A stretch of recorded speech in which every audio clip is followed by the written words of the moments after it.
काय काय डिस्कस केलं आपण? First coordination compound. काय म्हटलं? कोऑर्डिनेशन कंपाऊंड्स आर, हे कोणते कंपाऊंड्स आहेत? ऍडिशन कंपाऊंड्स आहेत. ऍडिशन कंपाऊंड्स म्हणजे those compounds are form by addition reaction. Addition reaction म्हणजे कंपाऊंड्स फॉर्म होतात त्यांना काय म्हणतात? Addition compound. ऍडिशन रिएक्शन म्हणजे काय? ज्या रिएक्शन मध्ये काय राहतो? फक्त सिंगल प्रोडक्ट राहतो, एक प्रोडक्ट राहतो. तर सिंगल प्रोडक्ट फॉर्म होणारे ऍडिशन रिएक्शन मध्ये दोन कंपाऊंड्स आहेत, एक डबल सॉल्ट आहे आणि दुसरा आपला कोऑर्डिनेशन कंपाऊंड. डबल सॉल्ट कशाला म्हटलं आपण? ऍडिशन कंपाऊंड मध्ये किती सॉल्ट असतील? 2 सॉल्ट असतील. त्याचं फॉर एक्झाम्पल पाहिलं आपण मोअर सॉल्ट, बरोबर? मोअर सॉल्टचं chemical name ferrous ammonium sulphate. त्याचा फॉर्म्युला बघा बरं, काय तो formula? FeSO4. Very good. Second आहे addition compound potash alum. Potash ऍलमचा फॉर्म्युला आणि त्यानंतरचा राईट काय फॉर्म्युला? दिस इज कॉल्ड, यांना आपण काय म्हणतो? Double salt. आणि कोऑर्डिनेशन कंपाऊंड्स कशाला म्हणतो? की जे कंपाऊंड्स किंवा जे ऍडिशन कंपाऊंड्स मध्ये कोणता बॉन्ड फॉर्म होतो? कोऑर्डिनेट बॉन्ड फॉर्म होतो. मग आता कोऑर्डिनेशन कंपाऊंड्स मध्ये आणि ऍडिशन कंपाऊंड्स मध्ये डिफरन्स काय आहे? कसा आयडेंटिफाय करणार? कसा डिफरन्स मिळाला आपल्याला? तर आपल्याला 2 डिफरन्स मिळाले, आपण पाहिले ते, बरोबर की नाही? की डबल सॉल्ट जे आहे जेव्हा आपण ऍक्वेस मीडियम मध्ये त्याला काय करतो? डिझॉल्व करतो, तर डबल सॉल्ट हे कम्प्लिटली काय होतात? आयोनाइज होतात, डिसोसिएट होतात, सोल्युबल होतात. कशामध्ये? ऍक्वेस मीडियम मध्ये, म्हणजे वॉटर मध्ये, वॉटर सॉल्व्हंट मध्ये. का बरं? याचं कारणही पाहिलं होतं आपण. Very good. कारण डबल सॉल्ट मध्ये फक्त कोणता बॉन्ड असतो? आयोनिक बॉन्ड असतो. आणि आयोनिक बॉन्ड असल्यामुळे ionic compounds are more soluble in कशामध्ये? पोलार सॉल्व्हंट मध्ये. कारण वॉटर हा पोलार सॉल्व्हंट आहे, त्यामुळे सोल्युबिलिटी या डबल सॉल्टची वॉटर मध्ये कशी आहे? मोर आहे, जास्त आहे.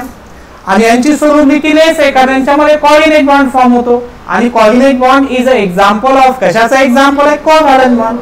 कोव्हॅलेंट बॉन्ड वरती कंप्लीट चार्ज असतो का? नाही, त्याच्यावरती असतो पार्शियल चार्ज असतो. त्यांच्यामुळे त्याची सोल्युबिलिटी ऍक्वेस मीडियम मध्ये कोऑर्डिनेशन कंपाऊंडची कशी? लेस आहे. सोल्युबल आहे पण कंप्लीट सोल्युबल आहे का? नाही. कंप्लीट डिसोसिएट होतो का? नाही. डिसोसिएशन भी होत नाही. डिसोसिएशन म्हणजे separation of charge. Complete dissociate separate पण होत नाही. एक प्लस चार्ज होतो पण दुसरा जो आहे एक तयार होतो चार्ज, कोणता? कॉम्प्लेक्स चार्ज तयार होतो. कॉम्प्लेक्स म्हणजे मेटल आयन म्हणजे CMa आणि लिगँड्स यांचा मिळून एक पर्टिक्युलर चार्ज तयार होतो. दॅट इज कॉल्ड, त्याला आपण काय म्हणतो? कॉम्प्लेक्स आयन म्हणतो. आपण पाहिलं इकडे ते बघा, हे कॉम्प्लेक्स आयन फॉर्म होतो. इथं तसं नाही, इथं कंप्लीट आयन्स तयार होतात. K+, Mg+2 आणि Cl- हा कार्बोनाइट ओर आपण काय केला? आयोनाइज केला. पण इथे तसं होत नाही. इथे ऍक्विस मीडियम मध्ये हा कोऑर्डिनेशन कंपाऊंड डिझॉल्व केला तर एक 4K+ काउंटर आयन तयार होतो, दुसरा कॉम्प्लेक्स आयन तयार होतो. तर हे डिस्टिंग्विश पॉइंट आहे दोघांमधले. त्याच्यानंतर डबल सॉल्ट काय करतात? वॉटर मध्ये त्यांना जर डिझॉल्व केलं तर त्यांचा कंप्लीट आयनिक बॉन्ड काय होतो? डिझॉल्व होतो, म्हणजे ब्रेक होतो. तर मग काय करतात? त्यांची आयडेंटिटी जी आहे ती आयडेंटिटी काय करतात? लूज करतात. पण कोऑर्डिनेशन कंपाऊंड आयडेंटिटी लूज करत नाहीत, कारण ऍक्वेस मीडियम मध्ये डिझॉल्व करण्याच्या अगोदर सुद्धा कोऑर्डिनेट बॉन्ड होता आणि डिझॉल्व केल्यानंतर सुद्धा कोऑर्डिनेट बॉन्ड प्रेझेंट आहे. म्हणून त्यांची आयडेंटिटी त्यांनी लूज केली का? कम्प्लिटली नाही.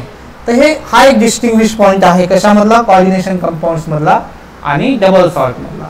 आता आपल्याला कोऑर्डिनेशन कंपाऊंड्स पाहिजेत की कोऑर्डिनेशन कंपाऊंड्स लिहिताना या फॉर्मॅट मध्ये लिहितात.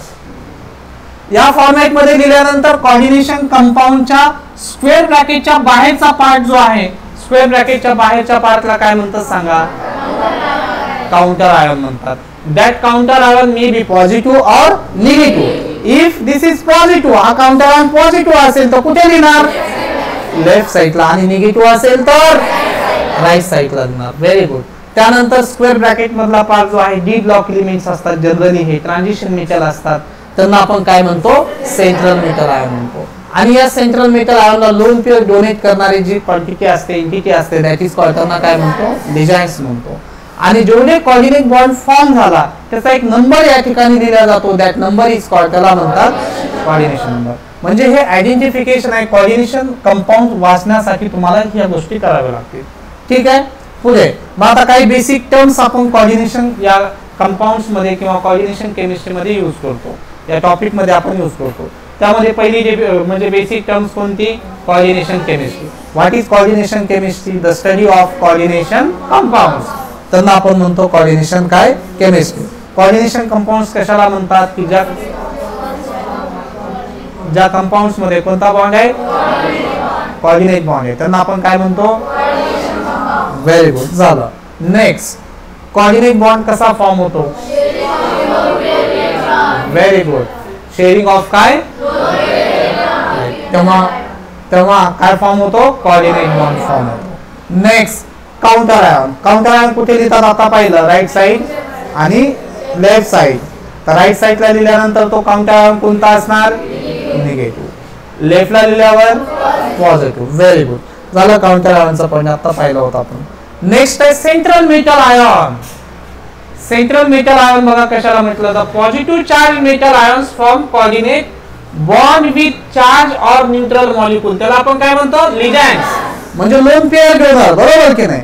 त्यांच्यासोबत काय करतो, सीएमए आपला कोऑर्डिनेट बॉन्ड फॉर्म करतो आणि एक स्पेशल जॉमेट्रिकल अरेंजमेंट तयार करतो. स्पेशल जॉमेट्रिकल अरेंजमेंट तयार करतो, जॉमेट्री तयार करतो, शेप तयार करतो त्या कॉम्प्लेक्सचा. दॅट इज कॉल्ड, त्या आयनला काय म्हणतात, सेंट्रल मेटल आयन. आता हे जे सेंट्रल मेटल आयन आहे, सेंट्रल मेटल आयन लिगँड सोबत किती टाइपचे कॉम्प्लेक्स फॉर्म करतात. पहिला, व्हेरी गुड.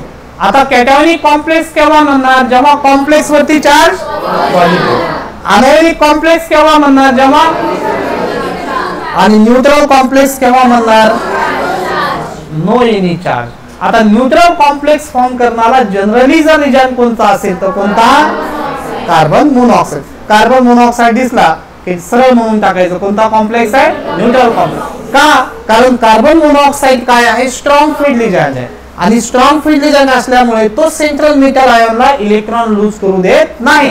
मग काय करतो, तर सेंट्रल मेटल आयन मधले हे जे अनपेअर्ड आहेत त्यांचं काय करतो, पेरिंग करतो. आणि एस मधले जे व्हॅलन्स सेल मधले जे इलेक्ट्रॉन्स आहेत 4s मधले ते कुठे ट्रान्सफर करतो, 3d मध्ये, म्हणजे पेनल्टीमेट सेल मध्ये. मग इलेक्ट्रॉन लूज केला का, नाही. अनपेअरचं काय झालं, पेअर.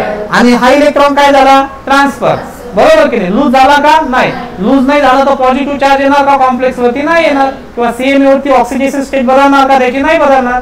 आणि तेवढेच इलेक्ट्रॉन 8+2 किती इलेक्ट्रॉन, 10. तेच फक्त डी मध्ये आले 10 इलेक्ट्रॉन. आणि मग त्यानंतर या सीओ ला नंबर ऑफ एम्प्टी ऑर्बिटल लागतात, कारण त्यांचा नंबर किती आहे, कोऑर्डिनेशन नंबर 4 आहे. म्हणजे कोऑर्डिनेट बॉन्ड फॉर्म करायला किती एम्प्टी ऑर्बिटल लागतील, 4 लागतील. सध्या फक्त इथला इलेक्ट्रॉन गेला तर किती एम्प्टी होतील, 1. आणि याच्या नंतरचं एम्प्टी ऑर्बिटल 4p राहतात. 4p चे किती बॉक्स असतात, 3 असतात. मग हे हा 1 आणि हे 3 असे किती झाले, 4 बॉक्स झाले. आणि या बॉक्स वरनच म्हणजे ह्या इन्फॉर्मेशन वरनच आपल्याला पुढे पाहिजे स्ट्रक्चर ऑफ कोऑर्डिनेशन कंपाऊंड. याचं तुम्हाला हायब्रिडायझेशन विचारलं तर यांचं तुम्ही काय करणार, मिक्सिंग आणि रिकास्टिंग. मग याचं हायब्रिडायझेशन काय बनेल, हायब्रिडायझेशन sp3 असेल तर जॉमेट्री टेट्राहेड्रल असेल. अनपेड इलेक्ट्रॉनची संख्या दिसताय का, अनपेड इलेक्ट्रॉन नसेल तर कोणता complex, colour property also depends on काय आहे, colourless because of no any unpaired electrons. तर एवढ्या गोष्टी आपण कोऑर्डिनेशन कंपाऊंड मध्ये डिस्कस केल्या. आता उद्याच्या लेक्चरला मी कोणालाही विचारणार, कोणाला उठवणार आणि सांगा आतापर्यंतच्या जेवढ्या टर्म्स आहेत त्या टर्म्स तुम्ही एक्सप्लेन करा. जमल का तुम्हाला एक्सप्लेन करायला, व्हेरी गुड. किती जणांना जमल बरं उद्या आल्यानंतर, व्हेरी गुड, राईट. कळालं सर्वांना. आणि ज्यांचे हात खाली होते का त्यांचं लक्ष